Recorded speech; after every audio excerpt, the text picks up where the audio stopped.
Лошата постура може ли да създаде дентални проблеми? Какво означава лоша постура? Това означава лоша позиция на отделните зони на тялото, т.е. изкривявания и асиметрии.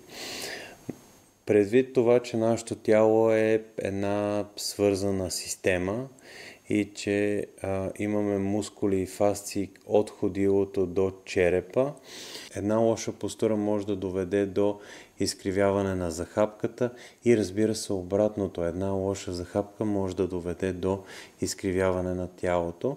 Мога да кажа, че около 90% от проблемите с позицията на тялото и изкривяванията в тялото са следствие на изкривяване на долната челюст, като около 10% проблемите са от ходилата. И затова винаги в нашата практика работиме в мултидисциплинарен екип и подхождаме комплексно, когато лекуваме проблеми с позицията на тялото или позицията на долната челюст.